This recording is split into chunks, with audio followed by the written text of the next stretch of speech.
इदं सुरूपं तथा वा कलत्रं यशश्चारुचित्र धनं मेरुतुल्यम्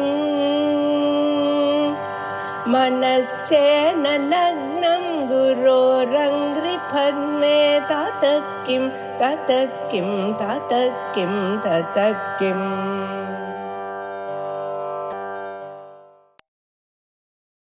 श्री गुरुभ्यो नमः. 30வது ஸ்லோகத்துல ஆரம்பிக்கணும். வைஷ்ணவ விதி 2வது அத்தியாயம் 30வது ஸ்லோகம். அதுக்கு அவதாரிக்கணும். அகம் பரிச்சேதம் வியாவிருத்தம் நகிஞ்சித் அவ்யாவிருத்தம் துவைதஜாதம் அவசிஷ்யதே விதீய சம்பந்தஸ்ய தன்மூலத்வாத் அதஹ. அகங்கிறது இருக்கு, இது ஆத்மஸ்வரூபத்திலிருந்து எடுத்தாச்சுன்னு வச்சுக்கோம். அகம் நான் இல்லை, அகங்கிறது ஆத்மா இல்லை அப்படின்னு ஆயிடுச்சு. அகம் இருக்கிற பரியந்தம் ஆத்மாவுக்கு ஒரு பரிச்சேதம் வந்தது. பரிச்சின்னமான ஆத்மாவுக்கு சம்பந்தியாக இன்னொன்னு இருக்கும், மமான ஒண்ணு இருக்கும். இப்ப இந்த அகங்கிற அம்சம் ஆத்மாவிலேருந்து கழிந்து போயிடுச்சு அப்படின்னு சொன்னால் அப்ப மமாங்கிற அம்சம் தானா போயிடும், தானாவே போயிடும். இந்த அகங்கிறத வச்சுதான் அப்புறம் மமா, அகம் முதல்ல வந்ததுக்கு அப்புறம் அதோடு சம்பந்தப்பட்ட இன்னும் ஒண்ணு மமான்னு சொல்லப்படும். இப்ப அகங்கிறது இங்க இல்லை அப்படின்னு சொல்லிட்டா அப்ப மமாங்கிறது இதராமி இல்லை, அப்ப மமான்னு சொல்லப்படுறதான துவைத்தம். அதனால நகிஞ்சித் அவ்யாவிருத்தம் துவைதஜாத்தம் அவசிஷ்யதே. அதாவது மமாங்கிறத எடுக்கும் போது எல்லா துவைத்தம் இல்ல, அகங்கிறத எடுக்கும் போது சகல துவைத்தமும் எடுத்ததாக ஆயிடும். எந்த துவைத்தமும் இந்த ஆத்மாவில நீங்காது. அகம் அப்படிங்கிற தெரிகிற அந்த அகம் பதார்த்தத்தை ஆத்மாவிலிருந்து பிரிச்சு எடுத்துட்டாங்க. மமாவை எடுக்கிறதுக்காக தனியா ஒரு பிரயத்தனம் பண்ணவே வேண்டாம், அது இதனாலேயே சித்தமாயிடும். விதீய சம்பந்தத்தை தன்மூலத்வாத். ஆத்மாவை காட்டிலும் வேறான இன்னொன்னு தானே, அந்த இன்னொன்னு ஆத்மாவோடு எப்படி சம்பந்தப்படுறது? மமான்னு சொன்னாதான் சம்பந்தப்படுது. அந்த மமான்னு சொல்றதுக்கு முதல்ல இது அகமாகணும், ஆத்மா அகமாகணும். அப்பனா அதோட சம்பந்தப்பட்ட இன்னும் ஒண்ணு மமான்னு ஆகும். இப்ப அகங்கிறது எடுத்தாச்சுன்னா மமாங்கிறது தானாவே விட்டு போயிடும். இதெல்லாம் சொல்றாராம். நிவர்த்தாயாம் அகம் புத்தோ மமதி பிரவிலீயதே அகம் பீஜாதி சா சித்தே சமூகாவே அகம் புத்திங்கிறது நிவர்த்தி ஆனதுக்கு பிறகு நிவர்த்தாயாம் அகம் புத்து மமதி பிரவிலீயதே, மமாங்கிற அந்த புத்திங்கிறது தானாவே உற்பத்தி ஆகிறதில்லை, லயத்தை அடைஞ்சு. ஏன்? அகம் பீஜாதி சாதித்தே. அகம்னு இருந்தா தான் அகங்கிற தியானம் இருக்க புத்தி, இத காரணமாக வச்சுதான் மமங்கிற புத்தி ஏற்படுறது. அகங்கிற புத்தி நிவர்த்தி ஆயிடுச்சுன்னு சொன்னா காரணம் இல்லாததுனால காரியம் உண்டாகாது. அதுக்கு ஒரு திருஷ்டாந்தம் கொடுக்கிறார். சமோ அபாவே குதஸ்தனி.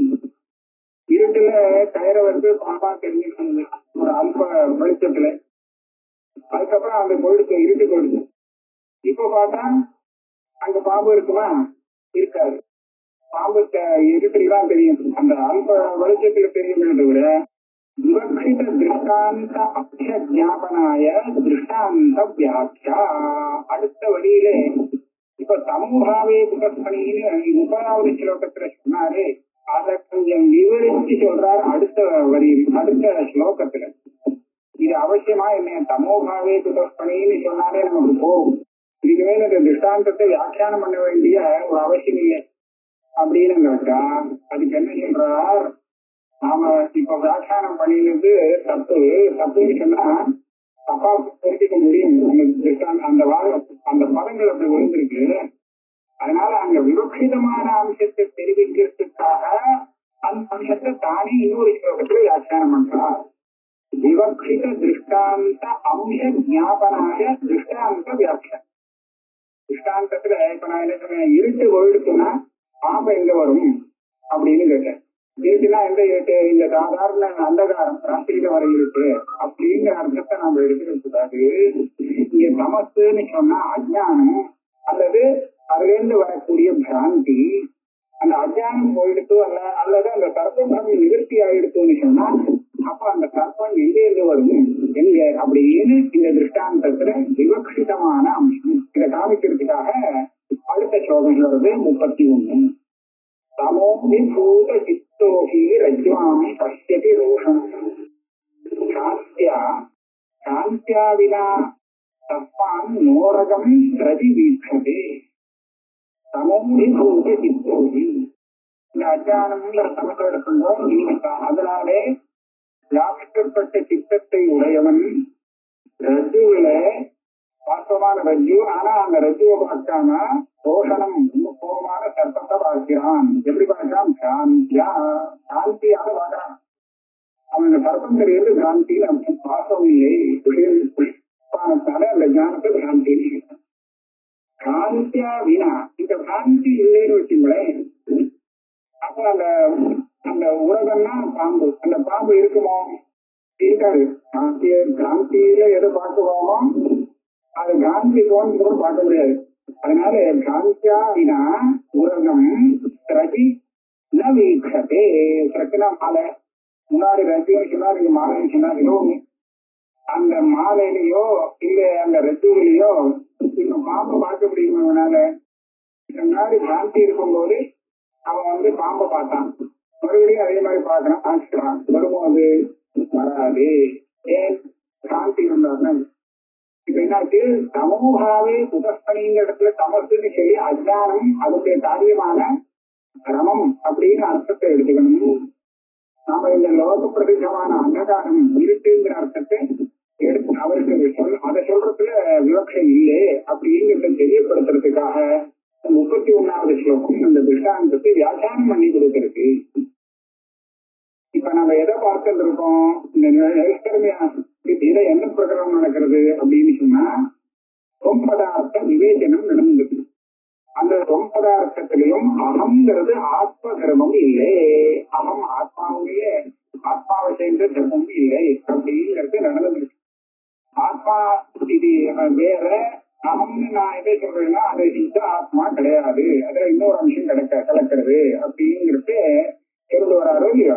அதுலயே இன்னொரு யுக்தியை சொல்றாரு. அனன்மயாச்ச ஆத்ம தர்மஹா அகங்காரா. அந்த அகம்னு சொல்லப்படுறது இருக்கே இது ஆத்மாவோடு எப்போதும் கூடி இருக்கிறது இல்லை.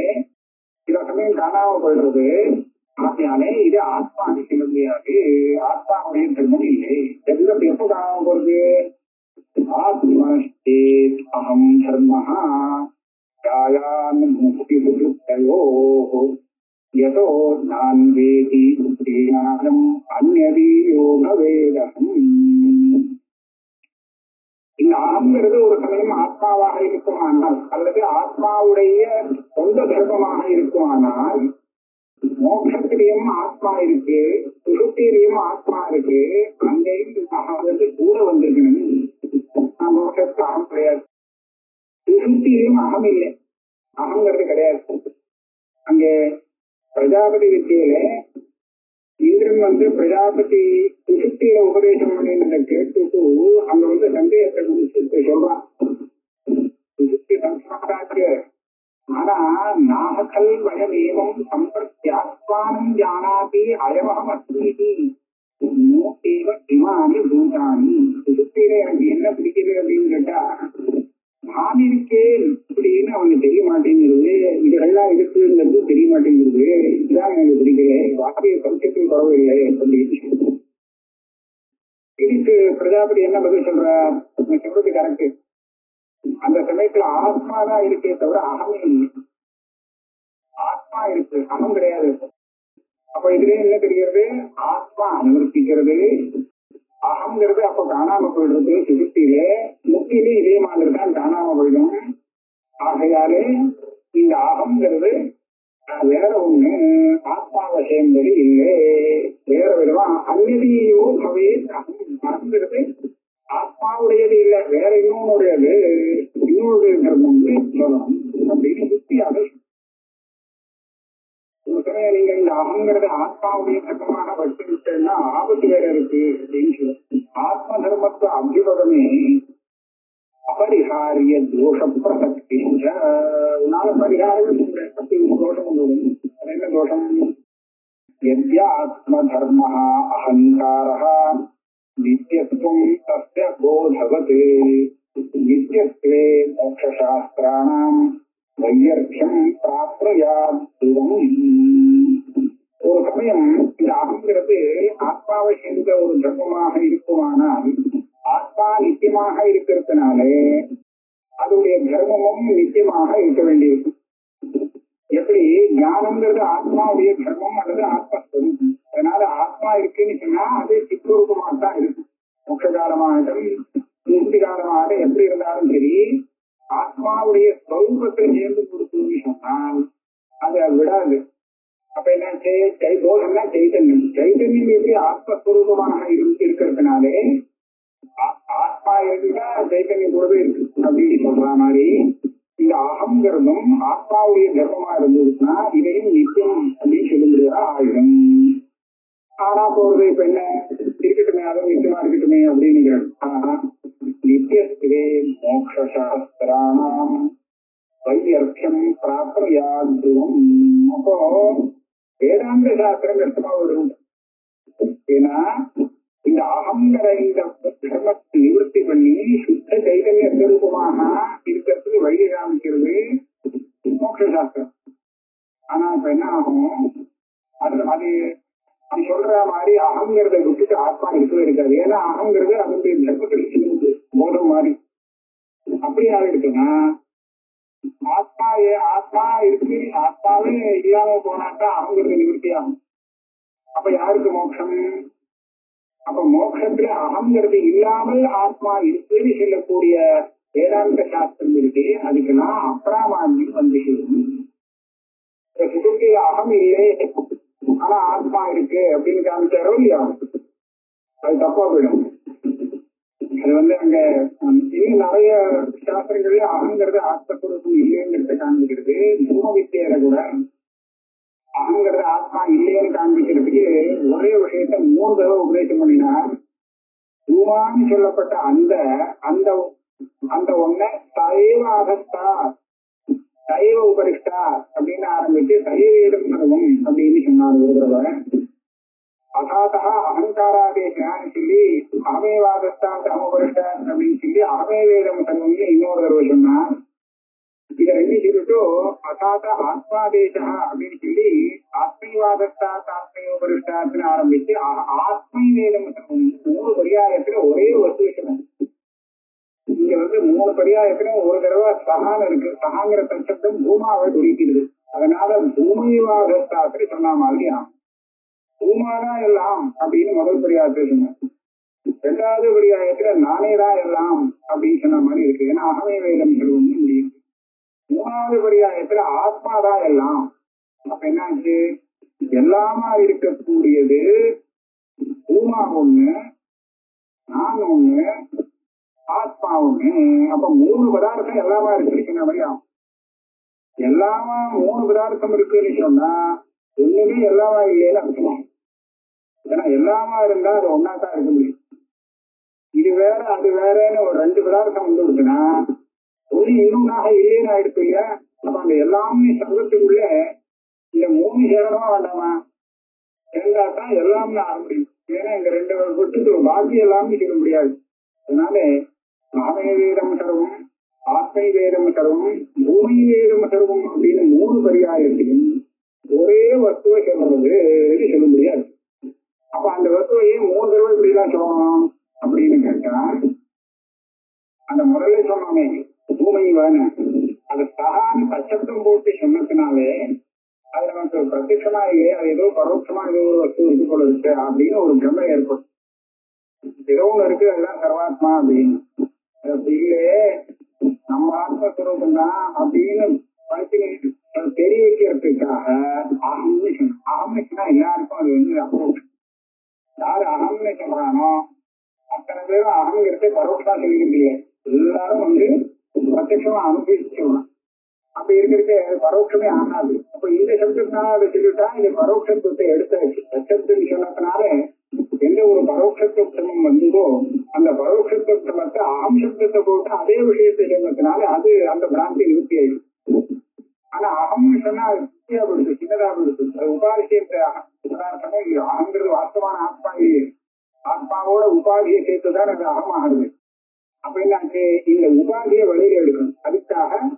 அதுக்கு அடுத்தபடியாயும் ஆத்மீவாதத்தான் அப்படின்னு இருக்கு. இந்த மூணாவது பரியாயத்திலிருந்து நமக்கு என்ன தெரியுதுன்னு சொன்னா, அந்த எடுக்க வேண்டிய அம்சம் அகம், அது ஆத்மா இல்லை, ஆத்மாவுக்கு பேரானது. அதை சேர்ந்தாதான் இது அகங்கிற பேர் வரும் அப்படின்னு தெரியுது. அதனால மோட்ச சாஸ்திரங்கள்லாம் அகம் பதார்த்தத்தை ஆத்மாவிலிருந்து பிரிச்சு காண்பிக்கணும் அப்படின்னு நான் பிரவர்த்திச்சிருக்கிறபடியால நீங்க அகங்கிறத ஆத்மாவோடு சேர்த்துண்டு அதுவும் ஆத்மாவோட சேர்ந்துதான் அப்படின்னு சொன்னாக்க இந்த மோட்ச சாஸ்திரத்துக்கெல்லாம் வயிற்று ஏற்படும் தீர்மானமா அதுக்கெல்லாம் அப்ராமான்யம் வரும். இந்த தோஷத்தை பரிகாரம் பண்ண முடியாது விஷயம்.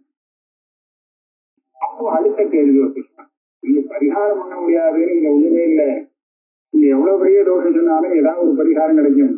இங்க பாருங்க, நான் பரிகாரம் சொல்றேன். சாத் பரிகாரா சுவாபாவிக தர்ம சுவாப்திபகமேதி ஆம்ராதி பலவது இது மாம்பழம் போல.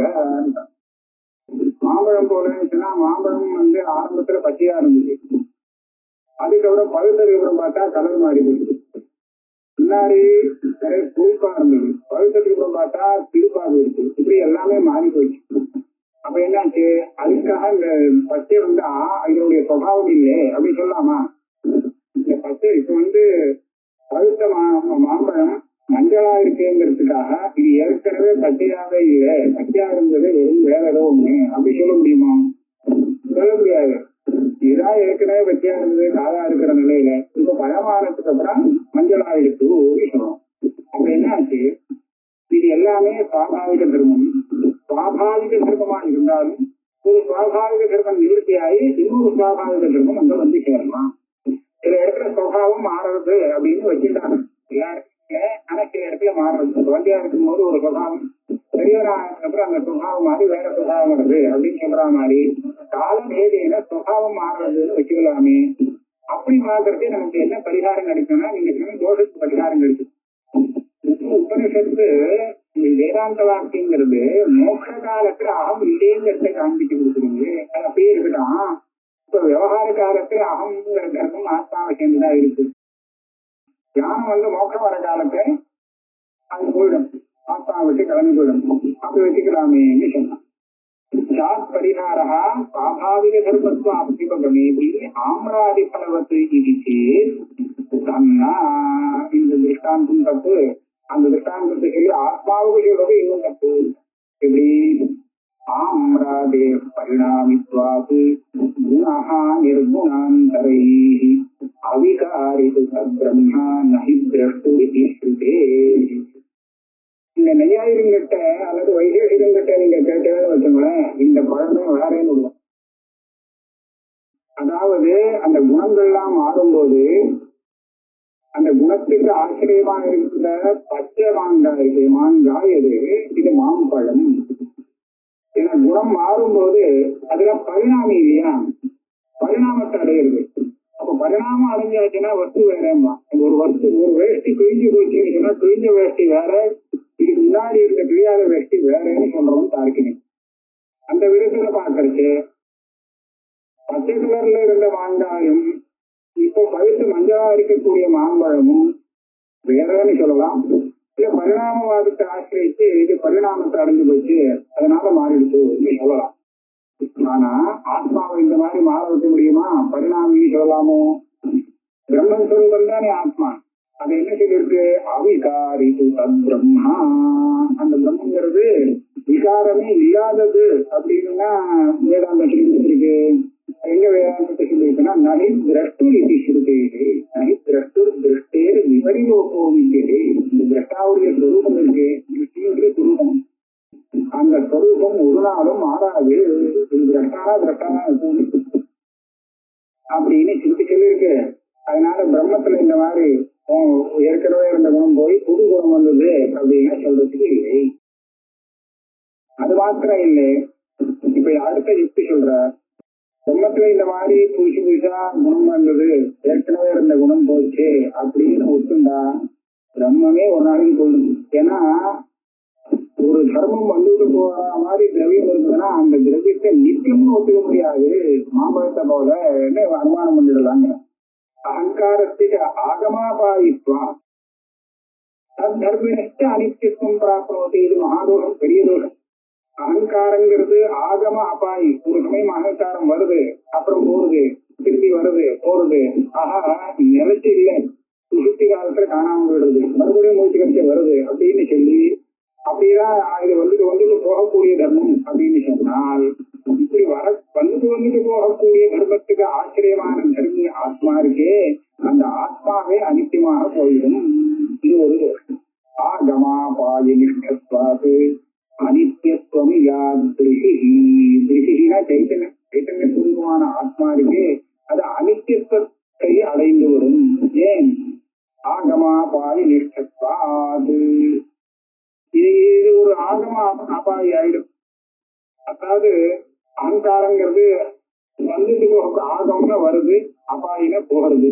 வந்துட்டு போகக்கூடிய தர்மத்தை உடையதாக இருக்கிறதுனாலே அனித்தியமாயிடும். எப்படி? உபயம் அபயம் தர்மம் விகரோதி தர்மம். ஒரு தர்மம் புதுசாக வந்தாலும் சரி, இல்ல இருக்கிறது போனாலும் சரி, அந்த ஆச்சரியத்தை விகாரத்தை ஏற்படுத்தாமல் போறதில்லை. உபயம் ஈஷா ஒரு குணம் வந்ததுன்னு சொன்னா இது ஒரு மாறுதலை ஏற்படுத்தி விட்டுருக்கு அந்த கல்வியில.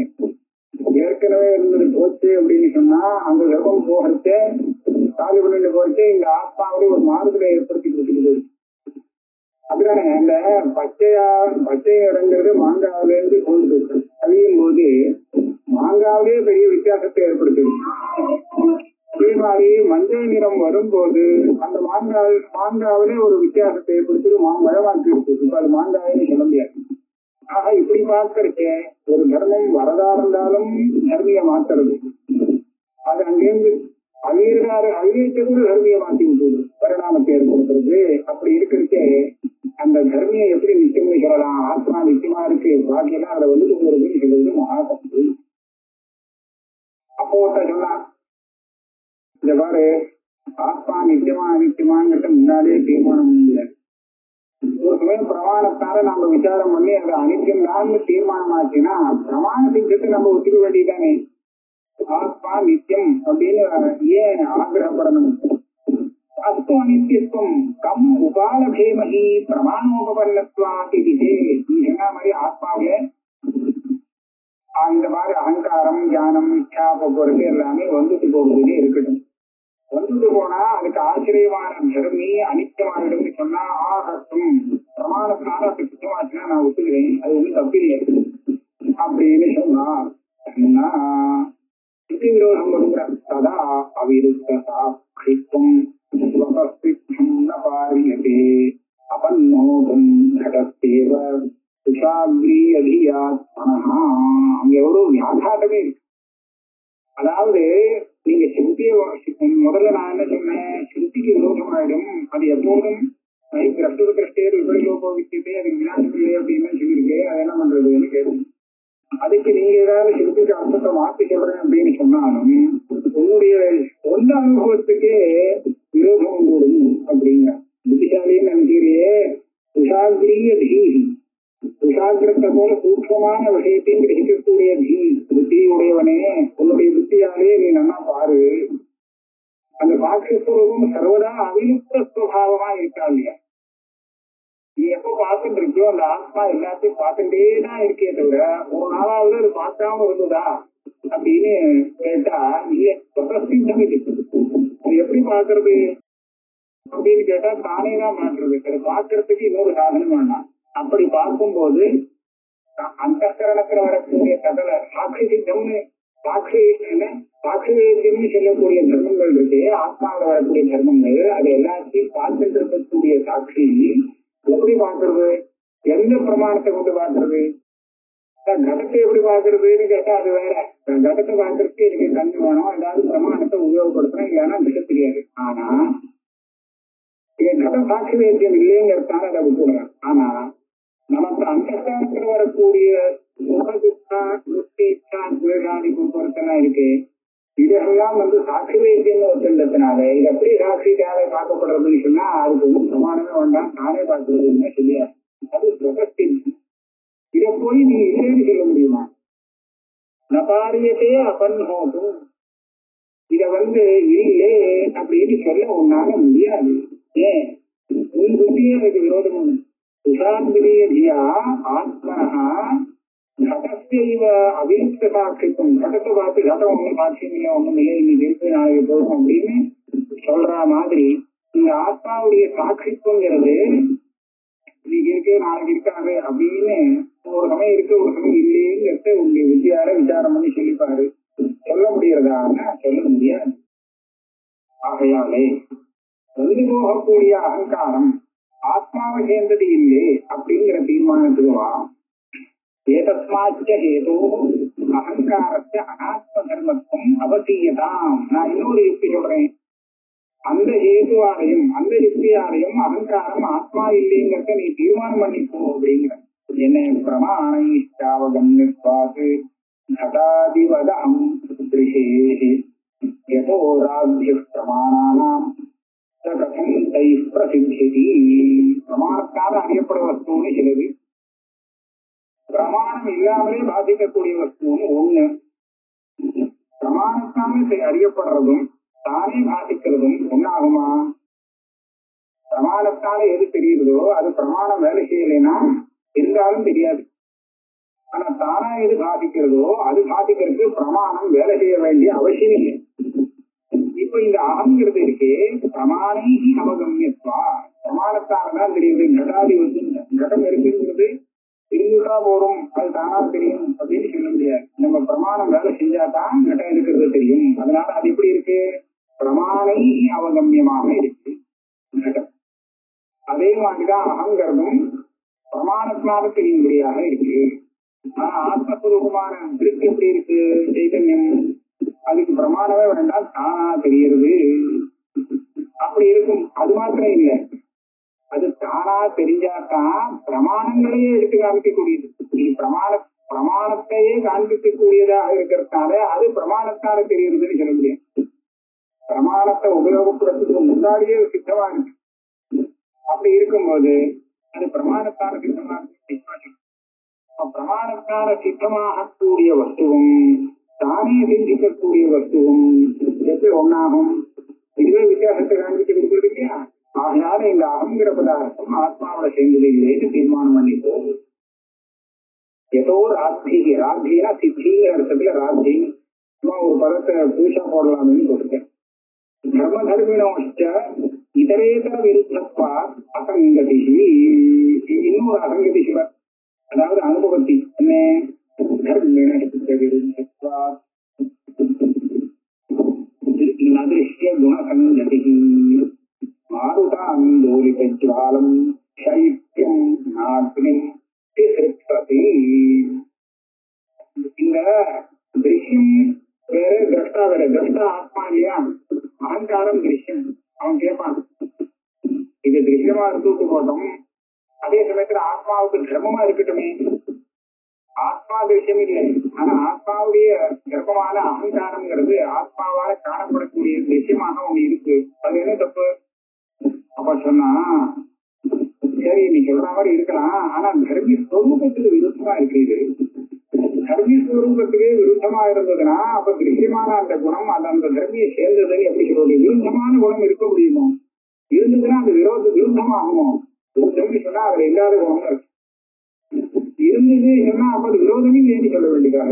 அதுக்கு ஒரு திருஷ்டாந்தம் கொடுக்கிறார். இந்த அக்னி ஜுவாலை விட்டு எரிஞ்சிட்டு இருக்கு. அந்த ஜுவாலை காத்துல ஆடுறதான். காத்து அடிச்சா உஷ்ணமான ஜலம் சீதமானதுன்னு நம்ம பாக்குறோம். அக்னி இந்த மாதிரி காத்தடிச்சு ஜுவாலை ஆடும்படியா பண்ணினா அக்னி சீதமாயிடுவா என்ன? அக்னியில சைத்தியம் சேர்ந்துடுமா? அதாவது வெளியில காத்தால ஊதுறோம் அல்லது வீசினோம்னா காத்து விட்டு அது என்ன ஆகுது? சில்லுன்னு ஆயிடுறது. அந்த மாதிரி இந்த அக்னியை வீசி விட்டோம்னா அக்னியோட ஜுவாலை ஆந்தோலிதம் ஆடுறான். காத்து விட்டு காத்து அதுல வர்றதுங்கிறதுக்கு நல்ல அடையாளம் இருக்கு. ஏன்னா அதனுடைய ஜுவாலை நல்ல சலனத்தை அடையுது. அதுக்காக அந்த ஜுவாலை சைத்தியத்தை அடையுமா? அடையாது இல்லையா? ஏன் அடையாது? ஜலம் சீதமாயிடுறதுங்கிறது நியாயம். ஏன்னா சைத்தியம் அதுக்குடைய தர்மம், அதனுடைய சுவாபாவிக தர்மம் சைத்தியம். காத்தடிச்சிருந்தாலே சைத்தியங்கிறது அதுல வந்து சேர்ந்ததுன்னு இல்லை, அது ஏற்கனவே அப்படிதான் இருக்கு. அதனால அது விருத்தமான தர்க்கம் இல்லை. ஆனா அக்னி காத்தடிச்சுன்னா அதனால சீதமா எடுத்துன்னு சொன்னா அந்த சைத்தியம் அக்னிக்கு விருத்தமா இருக்கிறது. அப்படி விருத்தமா இருக்கக்கூடிய ஒரு திரவம் தர்மியில எப்படி வந்து சேராது. அதே மாதிரி இந்த அலங்காரங்கிற திரவம் கூட ஆத்மாவில சேராது. ஏன்னா ஆத்மாவில் இருக்கிறது யோக்கியமானதாக இது இல்லை. ஆருடாந்தோலித ஜுவாலம் சைத்தியம் நாட்டின் விதக்ஷதி தஸ்மாத் விஸ்ரப்தம் உபகம்யதாம். விஸ்ரப்தம்னா சந்தேகம் இல்லாம தீர்மானம் பண்ணிக்கணும். என்ன தீர்மானம் பண்றது? திரஷ்டத்துவம் திருஷ்யதா செய்வ நைகஸ்மின் ஏகதா க்வசித் திருஷ்ய திருஷ்யோ ந திரஷ்டா திரஷ்டதர்ஷி திருஷிர்ந. இதை தீர்மானம் பண்ணி நிச்சயப்படுத்திங்கோ. அதாவது திரஷ்டத்துவம் திருஷ்யத்துவம் இது ரெண்டும் ஒரே இடத்திலே ஒரே சமயத்திலே வரவே வராது. திரஷ்டாவா இருந்தா திருஷ்யமா இருக்க மாட்டான், திருஷ்யமா இருந்தா திரஷ்டாவா இருக்க மாட்டான். ஒரே சமயத்துல திரஷ்டாவாகவும் இருக்கான் திருஷ்யமாகவும் இருக்கான் அப்படின்னு சொன்னா முடியாது. இது ஒரு சித்தாந்தமாச்சா. இன்னொன்னு, எது திருஷ்யமும் அந்த திருஷ்யமானது இந்த திரஷ்டாவை பார்க்கக்கூடிய திரஷ்டாவாகாது. திருஷ்ய திருஷ்யோ நஜ திரஷ்டா. அதாவது கடத்தை நான் பார்க்கிறேன், அப்ப நான் பார்க்கிறவன். என்னால பார்க்கப்படும் திருஷ்யமானது கடம். இந்த கடம் என்ன பார்த்துட்டேன்னு வச்சுக்கோ, அப்போ கடம் திரஷ்டாவாயிடும், நான் அதுக்கு திருஷ்யமாவேன். அப்படின்னா திருஷ்ய திருஷ்யமா திரஷ்டாவானது திரஷ்டாவாக இருக்கக்கூடிய ஆத்மா திருஷ்யத்தினால திருஷ்யமாகிறான், திருஷ்யத்தினால பார்க்கப்படும் பொருளாகிறான் அப்படின்னு சொல்லலாமே. இதுவும் லோகத்துல கிடையாது, உலகத்திலே கிடையாது. அதாவது திரஷ்டாதான் திருஷ்யம் திரஷ்டாவா பார்க்கறதுங்கிறது கிடையாது. திருஷ்யேன திருஷ்யா திரஷ்டா நபவத்தின்னு இன்னொரு சித்தாந்தம் தீர்மானம். அதே மாதிரி திரஷ்டதர்ஷி திருஷ்யம் நகா. திரஷ்டாவே அந்த திருஷ்டிக்கு கர்மாவாக ஆக்க முடியும். கர்மாவை ஆக்கினா அந்த திருஷ்டி சைத்தன்யமானது திரஷ்டாவை பார்க்கக்கூடியது அப்படின்னு சொல்லலாம். அதாவது திரஷ்டா திருஷ்டி கர்மா கிடையாது. திருஷ்டிக்கு கர்மாங்கிறது கர்மகாரகங்கிறது திரஷ்டாவை காட்டிலும் வேறான ஒரு திருஷ்யமாகத்தான் இருக்க வேண்டும். அகங்காரங்கிறது திருஷ்யமாக இருக்கிறதுனாலே திரஷ்டாவான ஆத்மாவோடு சேர்ந்துக்காது, சேர முடியாது. சர்வம் விவகார லோகஸ்ட பிராப்னோபி. ஒரு சமயம் திரஷ்டாவும் திருஷ்யமும் ஒண்ணு அப்படின்னு வச்சுட்டு பேசணுமானால் விவகாரமே நடக்காதது. எல்லா விவகாரமும் லோகம் வந்துவிடும். திரஷ்டாபி யதி திருஷ்யாயாஹ ஆத்மேயாத் கர்மதாம் யஹ யௌகபத்யம் அதிஷ்யத்துவம் வையர்த்தியம் சாப்னுயாத் ஸ்ருதிஹி. திரஷ்டா கூட ஒரு சமயம் ஒரு திருஷ்யமான புத்தி விருத்திக்கு கர்மாவாயிடும். அதாவது திரஷ்டா புத்தியை பார்க்கிறான், அதே சமயத்துல புத்திக்கு ஆத்மா திருஷ்யம் ஆயிடுத்துன்னு வச்சுக்கிறதா ஒத்துந்தோமானால் திரஷ்டாபி இது திருஷ்யாயாக தியா திரஷ்டாபி ஆத்மா திரஷ்டா ஆத்மா அபி திருஷ்யாயாக தியா எதி கர்மதாம் தியா. அந்த புத்திக்கு திருஷ்யமாக ஆகுமானால் யௌகபத்யம் அதிஷ்யத்துவம் வையர்த்தியஞ்ச ஆப்னுயாது ஸ்ருதி. ஒரே சமயத்துல அந்த திருஷ்யத்தும் திரஷ்டத்தும் ரெண்டுமே ரெண்டு இடத்தையும் வந்துச்சு. தீய பார்க்கறதுனாலே திரஷ்டாவா இருந்துருக்கா, தீயால பார்க்கப்படுறதுனாலே அதே சமயத்துக்கு திருஷ்யமாயிடலாம். தீ கூட ஆத்மாவால பாதிக்கிறதுனாலே திருஷ்யமாகும், ஆத்மாவை பார்க்கறதுனாலே திரஷ்டா ஆயிடும். ஒரே சமயத்துல ரெண்டு இடத்துலையும் திரஷ்டத்துவம் திருஷ்யத்துவம் வரும். திரஷ்டத்துவம் திருஷ்யத்துவம் விருத்தமானதுனாலே திருஷ்யத்துவம் காணாம போயிடும். இது ஒரு திரஷ்டா, அது ஒரு திரஷ்டான்னு ரெண்டும் திரஷ்டா. நீ கூட திரஷ்டாதான், ஆத்மாவும் திரஷ்டாதான், ரெண்டுமே திருஷ்யம் இல்லை அப்படின்னு வச்சிருந்தால் ஸ்ருதி அர்த்தமாயிடும். ஸ்ருதி என்ன சொல்றது? ஆத்மா ஒண்ணுதான் திரஷ்டா, அதை தவிர்த்து இன்னொரு திரஷ்டா இல்லே, நான்யூதோஸ்மி திரஷ்டா அப்படின்னு சொல்றது. இந்த ஆத்மஸ்வரூபத்தை சொல்றது இதை விட்டுட்டு இன்னொன்னு எதுவுமே திரஷ்டா இல்லைன்னு. நீ இப்ப என்ன பண்ணிருக்க? எல்லாமே திரஷ்டாதான், இது தவிர்த்து இருக்கிறதும், அதாவது புத்தி கூட திரஷ்டாதான் அப்படின்னு சொல்லியாச்சுன்னா, ஆமா புத்திக்கு ஆத்மா திருஷ்யம்னு சொன்னா புத்தி ஆத்மாவுக்கு திரஷ்டா ஆயிடும்.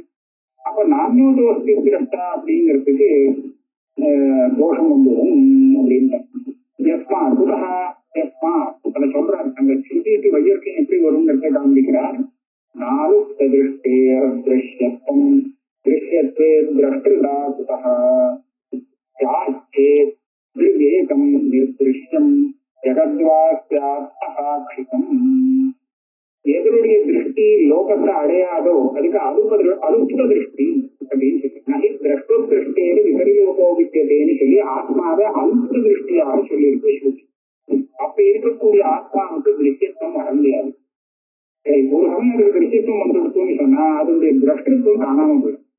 இப்ப ஆத்மாவுடைய திரஷ்டத்துவம் போயிடுச்சுன்னு சொன்னா இந்த ஜெகத்துக்கு பார்க்கிறவனே இல்லாத போயிடுச்சு. ஜெகத் அபாட்சிதம், ஜெகத்துக்கு திரஷ்டா இல்லையே. ஏன்னா அது ஆத்மாவும் திருஷ்டிக்கு சேர்ந்து கொடுத்து அப்படின்னா, அல்லது திருஷ்யம் இல்லையே அப்படின்னு சொல்ல முடியாது. திருஷ்யமே இல்லைன்னு ஆத்மா திரஷ்டா இல்லையேன்னு சொன்னா திருஷ்யம் கூட இல்லைதான். ஒரு திரஷ்டாவுக்கு தானே திருஷ்யம். அப்ப என்ன ஆகும், இந்த திருஷ்டு இருக்கு ஆனா அதுக்கு திருஷ்யம் கிடையாதுன்னு சொல்லணும். ஏகம் நிர்திருஷ்யம் இருக்கு